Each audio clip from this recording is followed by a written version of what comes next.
The thing is that they want to highlight that supposedly Trump had a that Trump told him to do it, because they really have no connection on Trump with Russia.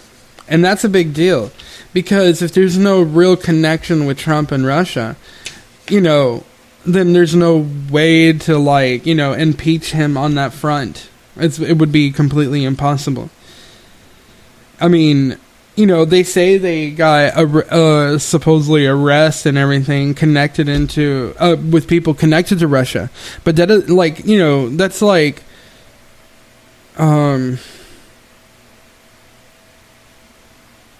the causation theory. Just because something is connected to this doesn't mean that person is necessarily connected to it. Does that make sense?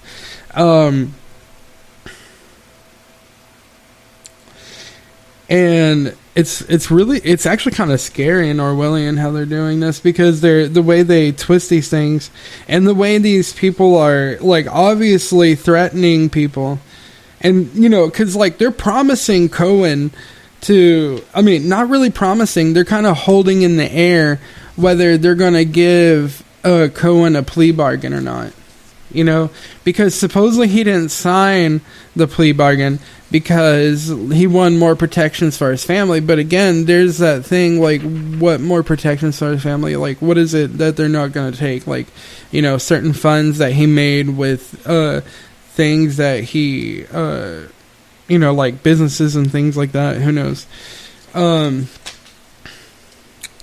But that's pretty bad. It's obvious coercion.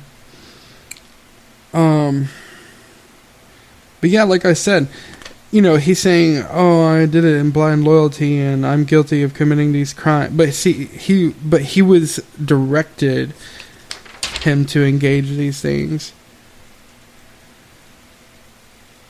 And the thing is that it's obvious that they're lying to him, that they're not going to give him a plea bargain. It says Cohen will have to, and this is another news report from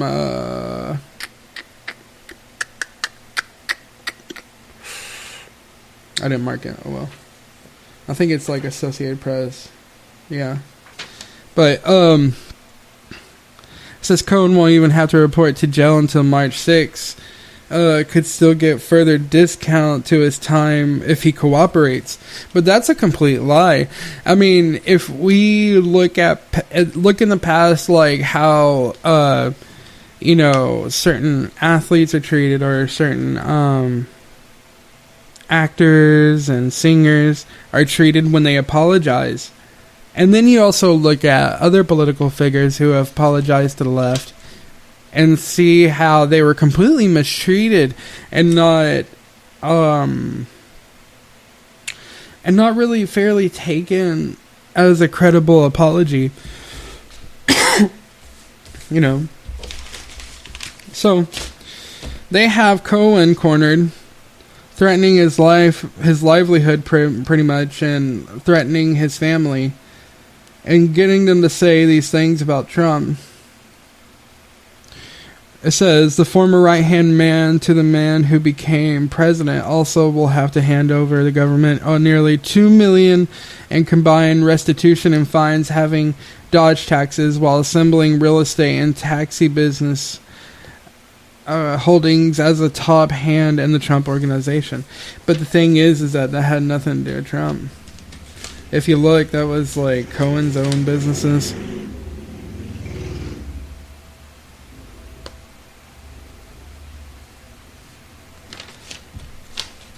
If you look at Trump's tax reforms, the ones that were leaked by CNN, you can see that Trump has paid his taxes way higher than most people have. Even Barack Obama, Hillary Clinton, all of them.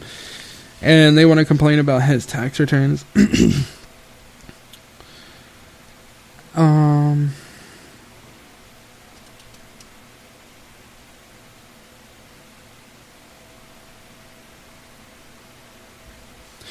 See, and it goes further on. It's really obvious they're not going to help him out. They're not going to give him any plea bargain. Said in a courtroom plea for leniency, Cohen's lawyer, Guy Petrillo, described his client as a brave witness. Ooh, he's so brave, but he, like, is selling out the president. Yeah, totally brave. Witness who came forward with evidence against the most powerful person in the country. Actually, the president isn't very powerful. Really, the people that are the most powerful in the country are the governorships and things like that, and people who run counties and things.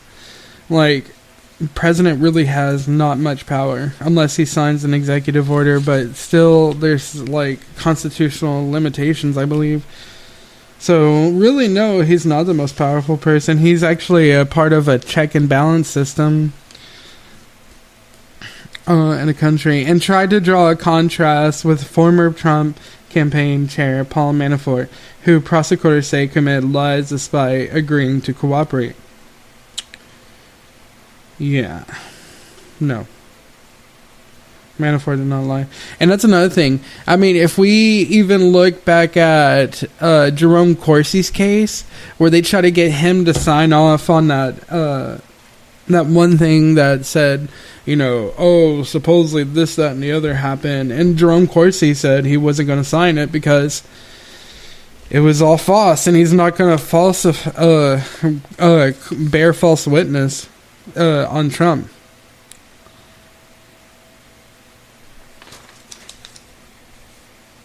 Supposedly Cohen has more information, but I don't know how much they're gonna have to freaking torture him to get out of him. Oh Lord, this is bad. And the thing is, it's not even about Russian collusion anymore. They're just trying to find anything.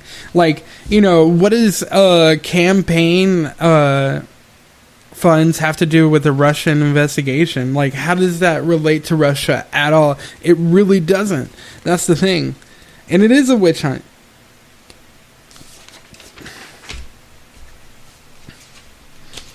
And see, Cohen got nervous, as Trump says, whenever they raided his office.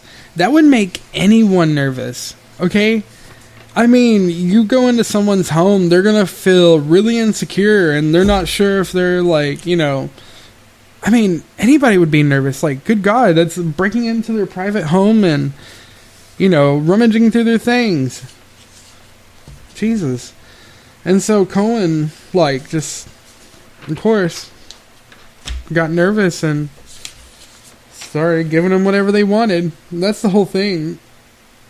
You know, he can say that he's telling the truth, but is he telling the truth? Because so far, there's no connection of Russian collusion with Trump. And then they want to come up with a misuse of campaign funds, which is totally false. Because Trump mostly paid for his own campaign. So, you know, pretty sure. But, you know, like I said, there's a whole other investigation going on with the Clintons. And this is part of the reason why they're getting Cohen to come out and say the thing he's saying, because things are getting hot for the Clintons.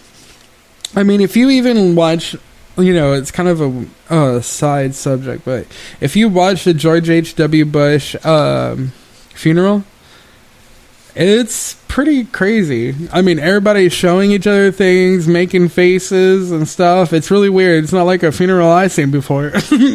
I'll tell you that. It just seems like a lot of people got a lot of secrets and a lot of things are coming out or being done that's making them really freaking nervous. Because, like I said, they're showing each other things like, okay, specifically, if you look and it gets to the part where it shows Barbara Bush, right? And Barbara Bush is, you know, she has to her left side her husband, and to her right is Jeb. Good old Jeb. And so you can't really see what's going on, but as the casket passes, it looks like George W., you know, the son, bends down and grabs something, you know, like really roughly, and then hands it to Barbara. Is his wife's name Barbara Bush? God Lord, it could be his mother. Who the hell knows? So many damn Bush women and men in that damn family. Goddamn Nazis. Literally. But anyway, so, wife sees something. It shocks her. You can obviously tell it shocks her because her face is all like, what the hell? And like with her mouth all agaped and everything. But then she showed Jeb, right? And then Jeb, he has no chill. Jeb has no chill whatsoever. He never has, probably never will. It's just ingrained in his personality to react to everything he sees. And so he sees whatever George's wife is trying to show him. And he's like, what? Like, has his face like, what the hell? And then is like looking around and shit like that. And then I think he gets self-conscious and realizes like, oh crap, I'm being filmed. And so gets back into blaze, But anyway, so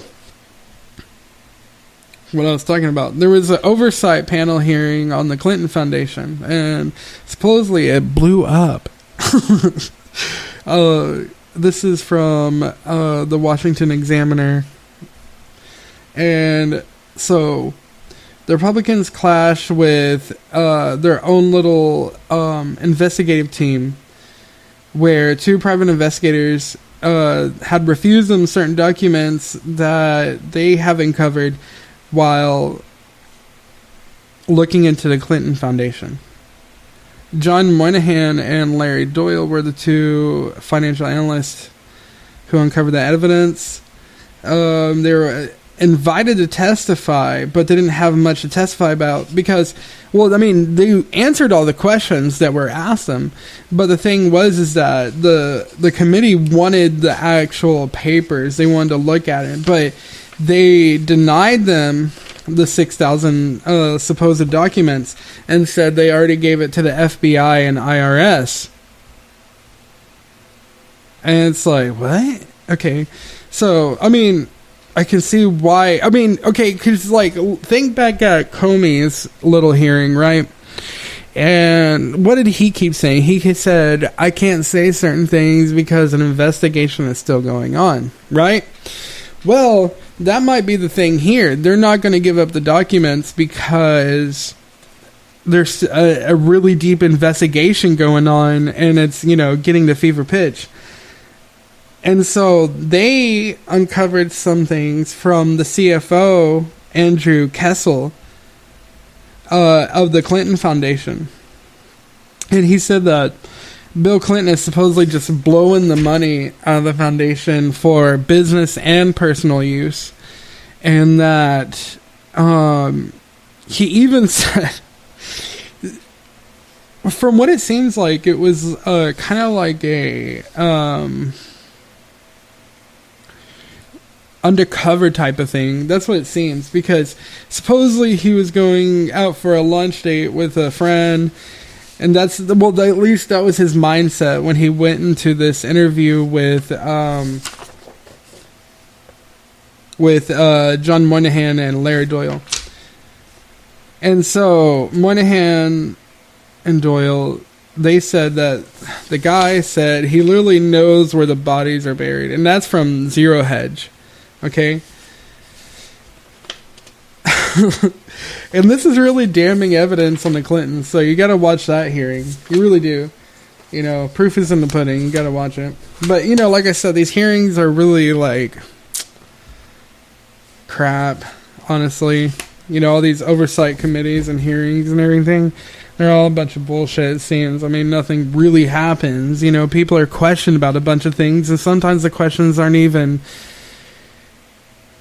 good questions, to be frank. And obviously it's in favor of the people being questioned, so it's just like a shit show, to be honest. And so anyway, Zero Hedge said writes this article from that little hearing, or oversight committee hearing, yes. And like he said, Kessel confirmed to the private investigators that private lawyers reviewed the foundation practices. Once